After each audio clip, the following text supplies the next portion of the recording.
안녕하십니까. 하나님의 말씀이 나의 하루에 임재하는 시간 하나임입니다. 오늘 하루도 하나님의 말씀을 통해서 우리의 목마름을 채움받는 귀한 시간 되길 기대합니다.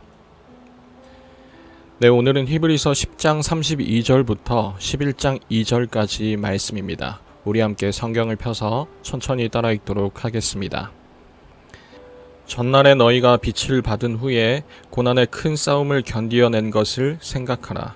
혹은 비방과 환난으로서 사람에게 구경거리가 되고 혹은 이런 형편에 있는 자들과 사귀는 자가 되었으니 너희가 갇힌 자를 동정하고 너희 소유를 빼앗기는 것도 기쁘게 당한 것은 더 낫고 영구한 소유가 있는 줄 알미라. 그러므로 너희 담대함을 버리지 말라. 이것이 큰 상을 얻게 하느니라. 너희에게 인내가 필요함은 너희가 하나님의 뜻을 행한 후에 약속하신 것을 받기 위함이라. 잠깐 후면 오실 이가 오시리니 지체하지 아니하시리라. 나의 의인은 믿음으로 말미암아 살리라. 또한 뒤로 물러가면 내 마음이 그를 기뻐하지 아니하리라 하셨느니라. 우리는 뒤로 물러가 멸망할 자가 아니요 오직 영혼을 구원함에 이르는 믿음을 가진 자니라. 믿음은 바라는 것들의 실상이요 보이지 않는 것들의 증거니 선진들이 이로써 증거를 얻었느니라.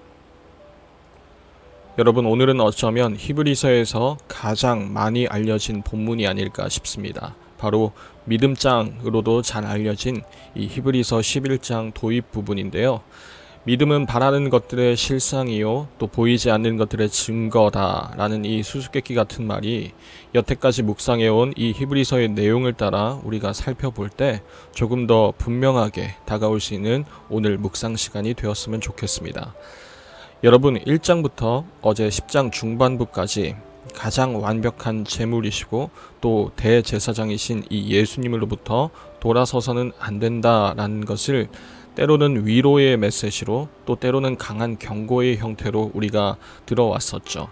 더 좋은 것, 더 좋은 방법을 찾아 나선 이 유대인 신자들에게 바로 예수님께서 그 무엇보다도 더 좋은 것이라는 그런 표현을 즐겨 사용하면서 이 사람들이 지금 위기 앞에서 믿음으로부터 등 돌리지 않도록 그렇게 당부하는 메시지를 꾸준히 전해 왔었습니다. 자, 그런데 오늘 10장 후반부에서는 드디어 이 유대인 신자들이 그동안 어떤 신앙생활을 해왔던 사람들이었는지 그 단서가 등장하는데요.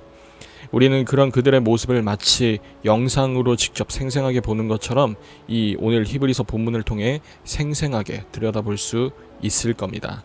그리고 다 들여다본 후에 우리는 한 가지 사실에 놀라게 되죠. 그들이 알고 보니까 믿음이 없거나 혹은 약한 사람들이었다기보다는 오히려 믿음이 대단했던 그런 사람들이었다는 사실 말입니다. 오늘 10장 32절부터는 이렇게 얘기하고 있어요. 전날에 너희가 빛을 받은 후에 고난의 큰 싸움을 견디어낸 것을 생각하라. 혹은 비방과 환난으로서 사람에게 구경거리가 되고 혹은 이런 형편에 있는 자들과 사귀는 자가 되었으니 너희가 갇힌 자를 동정하고 너희 소유를 빼앗기는 것도 기쁘게 당한 것은 더 낫고 영구한 소유가 있는 줄 알미라.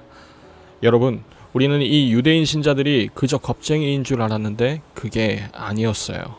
그들은 예수님을 믿고 나서 자신들이 그 모든 것을 부당하게 빼앗긴 적이 있었음에도 불구하고 기쁨으로 받아들였던 적이 있는 사람들이었습니다. 사람들에게 손가락질당하고 조롱당했던 그때에도 오히려 자신들보다 더 어려웠던 자들을 품어줄 수 있었던 그런 사람들이었습니다. 그 가운데서도 억지로 이악 물고 버텨낸 게 아니라 오히려 예수님을 믿는 그 믿음 때문에 기뻐할 줄 알았던 사람들이었습니다. 그리고 그 이유는 그 환난과 어려움보다도 더 좋은 것, 더 나은 것, 잠깐이 아닌 영원한 소유를 자신들이 갖고 있었음을 알았기 때문이었죠. 여러분, 그러니까 오늘 히브리서 1장부터 지금까지 이 사람들에게 어필해온 그 모든 내용들은 아무것도 모르는 사람들을 억지로 앉혀놓고 일방적으로 예수님은 이런 분이시다 저런 분이시다 그렇게 지루하고 따분하게 강의했던 게 아니었던 겁니다. 오히려 마치 기억상실증에 걸린 사람을 대하듯이 이미 그들이 알고 있었지만 지금 현실 속에서 더 좋은 그것을 망각해버리고만 그 사람들에게 그들이 알고 있었던 내용들을 하나하나 알려줘가며 그들이 기뻐했던 그 순간을 다시금 떠올리게 만드는 중인 겁니다. 그 믿음을 갖고 있는 이 유대인 신자들에게 그래서 히브리서는 이렇게 말하죠.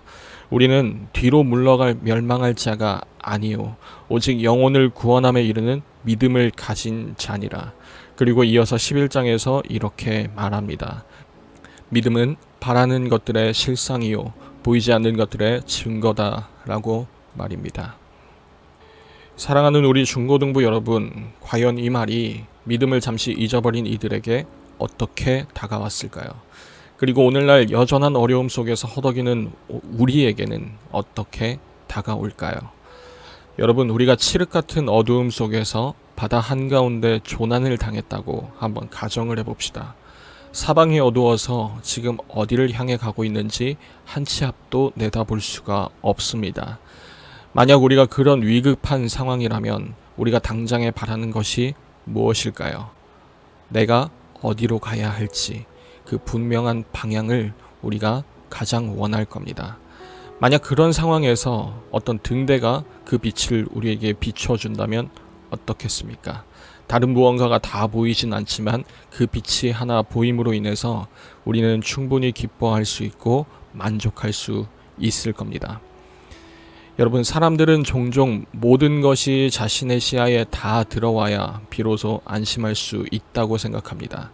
내가 다 이해하고 내가 다 볼 수 있고 내 손에 모든 것이 다 잡혀서 내가 다 컨트롤할 수 있어야만 그제서야 안전하고 또 행복하다고 여깁니다.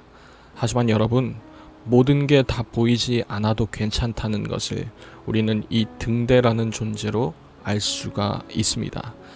여러분, 우리에게 필요한 것은 더 나은 그 단 하나입니다. 그 빛이 있으면 우리는 다른 것이 다 보이지는 않는다 하더라도 당당히 나아갈 수 있는 겁니다. 그 빛이 바로 우리가 바라는 것의 실상이라 할 수 있는 거고 한 치 앞도 보이지 않는 가운데서도 괜찮다는 증거일 것입니다. 그리고 그것을 오늘 본문은 믿음이다 라고 말하고 있는 거죠. 오늘 히브리서는 우리에게 이것을 말해주고 있습니다. 믿음은 바라는 것들의 실상이요 보이지 않는 것들의 증거니 선진들이 이로써 증거를 얻었다고 말입니다. 이 믿음의 조상들이 바로 그 증인들이었습니다. 다 보이지 않아도 그것 하나만 있으면 괜찮다라는 것의 증인들이었다는 거죠.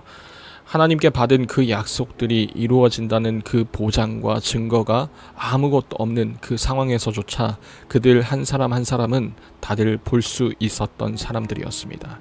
그 모든 상황과 또 정황과 믿을 수 있을 만한 단서들이 넘쳐났기 때문이 아니라 오히려 아무 보장이 되지 않았음에도 그들에게는 하나님이 보였기 때문에 그들은 뒤로 물러가 멸망하지 않았다라고 오늘 히브리서는 말하고 있는 것입니다.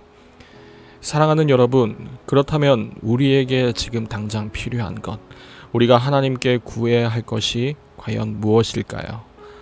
혹시 지금 여러분의 상태가 도대체 어디로 향해야 할지 너무 막막하고 또 그 방향이 어지럽다면 어쩌면 우리에게 필요한 것은 아주 복잡다단한 그런 단서들이기보다는 아주 단순하면서도 확실한 한 가지일지도 모르겠습니다.